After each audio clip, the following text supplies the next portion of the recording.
Bismillah, Assalamualaikum warahmatullahi wabarakatuh. Alhamdulillah, alhamdulillahi rabbil alamin, wa bihi nasta'in wa ala umuri dunya waddin, wa ala alihi wa ashabihi wa man tabi'ahum ihsan ila yaumiddin. Asyhadu an la ilaha illallah wahdahu la syarika lah, wa asyhadu anna Muhammadan abduhu wa rasuluh, la nabiyya wa la rasulahu ba'da, amma ba'du.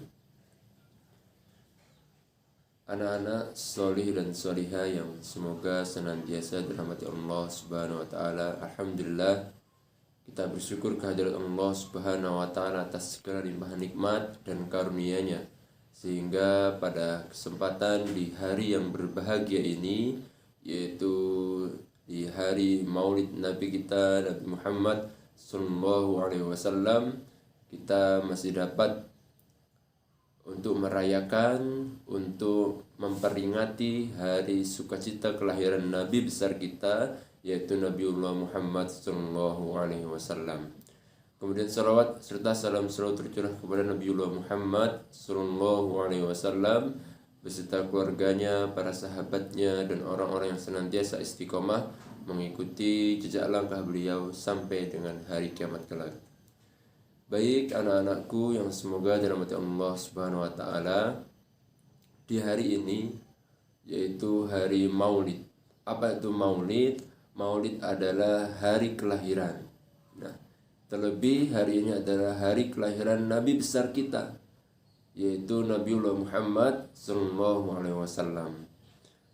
Anak-anak yang semoga dirahmati Allah Subhanahu wa taala, Nabi kita, Nabi Muhammad SAW, beliau dilahirkan di hari Senin, yaitu tanggal 12 Rabiul Awal di tahun Gajah. Ya.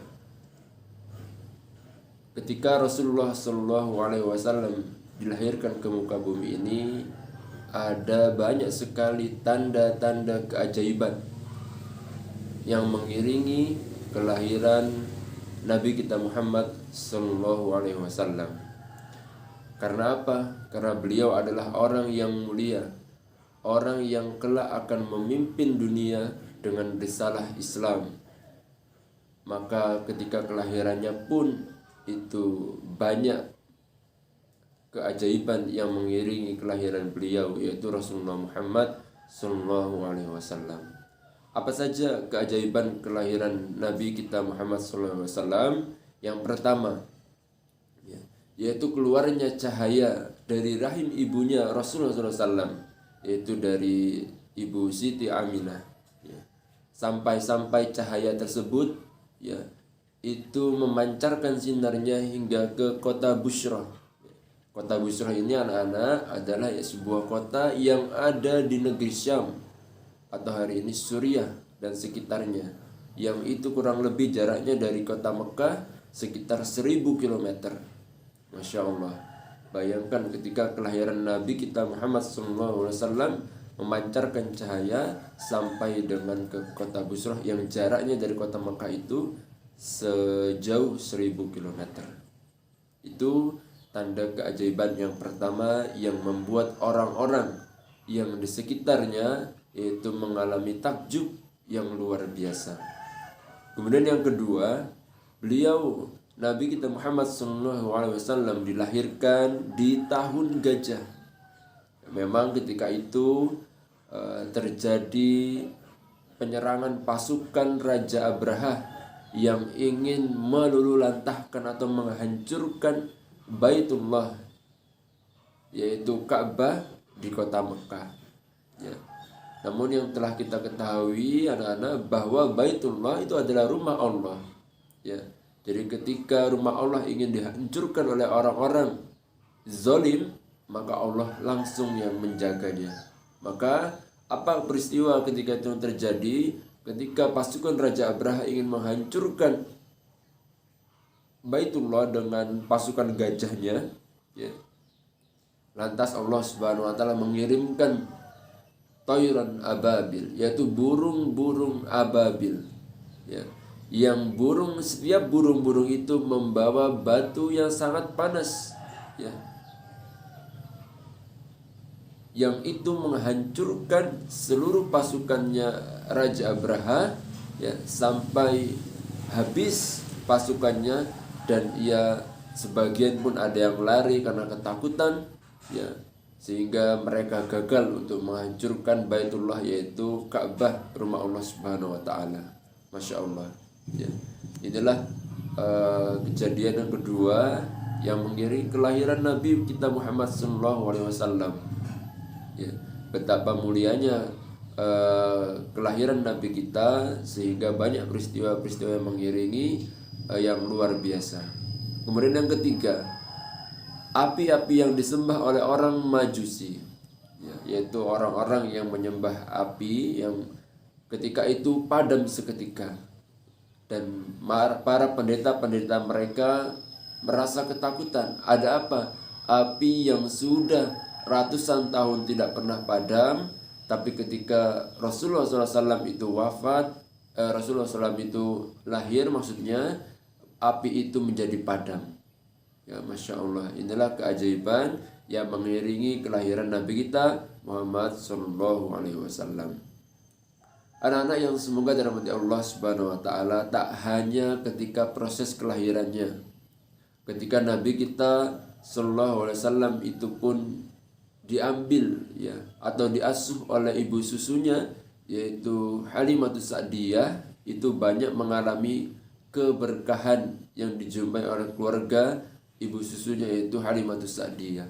Di antaranya ketika itu, ya, di kota Bani Sa'ad, ya, tempat kampungnya Halimatus Sa'diyah itu sedang mengalami paceklik yang sangat panjang.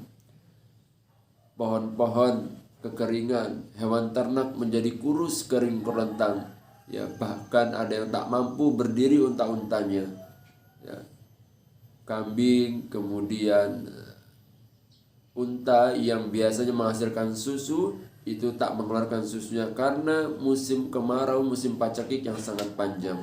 Tapi ketika Rasulullah SAW dibawa ke kota tersebut di Bani Sa'ad, itu luar biasa keberkahan yang menghampiri keluarga Halimatus Sa'diyah. Kebun-kebun yang tadinya kering kerontang menjadi berbuah sangat lebat. Kemudian hewan ternak yang tadinya kurus kering tak menghasilkan susu, ya, ketika mengurus Rasulullah SAW bayi itu, ya, yang masih bayi, kemudian hewan ternak tersebut mengeluarkan susu yang sangat banyak, sampai seketika kampung tersebut menjadi heran, ya, karena kehadiran bayi Nabi kita Muhammad SAW itu, ya, mengalami keajaiban yang luar biasa di kampungnya. Masya Allah, ya. Anak-anak yang semoga dirahmati Allah Subhanahu wa taala, itulah sejarah singkat, ya, mengenai kelahiran Nabi kita, kemudian masa kecilnya Nabi kita ketika bayi, sampai nanti Nabi kita di umur usia 4 sampai 5 tahun terjadi peristiwa yang sangat luar biasa, yaitu ada peristiwa pembelahan dada Rasulullah SAW, yaitu yang dibelah oleh malaikat Jibril, ya. Kemudian lalu hatinya dicuci dari bejana dari surga, yang itu untuk menghapuskan sifat-sifat dengki, sifat-sifat buruk dari hati Nabi kita, yaitu Muhammad Sallallahu Alaihi Wasallam. Dan masih banyak lagi kisah-kisah yang lainnya. Namun anak-anak semua yang semoga dirahmati Allah Subhanahu Wa Taala, apa hikmah yang hari ini harus kita ambil dari momen hari kelahiran Nabi kita Muhammad SAW? Setidaknya Pak Indra akan merangkum ada 4, ya, hikmah yang harus kita ambil dari momen maulid Nabi kita Nabi Muhammad SAW. Yang pertama, menjadikan Rasulullah SAW sebagai suri tauladan terbaik bagi kita orang-orang muslim, orang-orang beriman, ya. Karena tidak ada teladan lagi yang harus kita teladani, ya. Yang pertama yaitu kecuali Nabi kita Nabi Muhammad Sallallahu Alaihi Wasallam. Karena Allah Subhanahu Wa Taala berfirman dalam surat Al-Ahzab ayat yang ke-21. A'udzubillahi minasyaitonirrajim. Bismillahirrahmanirrahim. Laqad kana lakum fi Rasulillahi uswatun hasanah liman kana yarjullaha wal yawmal akhir wa dzakarallaha katsiran. Yang artinya sungguh telah ada pada diri Rasulullah itu suri teladan terbaik, ya, yang baik bagimu, yaitu bagi orang-orang yang mengharap rahmat dari Allah dan kedatangan hari kiamat, dan yang banyak mengingat Allah. Masya Allah. Jadi anak-anak, sudah cukup diri kita ini menjadikan Rasulullah SAW itu sebagai suri teladan terbaik. Tidak perlu kita mengambil yang lainnya. Terlebih na'udzubillah jika suri teladan kita itu adalah orang-orang kafir. Na'udzubillah min dzalik. Yang kedua, menjalankan perintah Allah dan Rasulnya ialah bukti kita cinta kepada Rasulullah SAW, yaitu dengan atiullaha wa atiur rasul, dengan kita mentaati seluruh perintah Allah dan Rasulnya, baik itu yang wajib maupun yang sunnah yang ditekankan oleh Rasulullah SAW.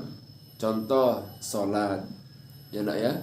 Jadi kita jangan sampai kita mengaku cinta kepada Rasulullah SAW, tapi kita tidak sholat 5 waktu. Itu artinya kita tidak mengikuti Allah, ya berarti kita tidak juga cinta kepada Rasulullah SAW. Nah seperti itu maksudnya. Yang ketiga, yaitu menjaga warisan Nabi kita. Warisan apa Pak? Yaitu warisan Nabi kita adalah Al-Quranul Karim, ya. Rasulullah wafat itu tidak meninggalkan apa-apa.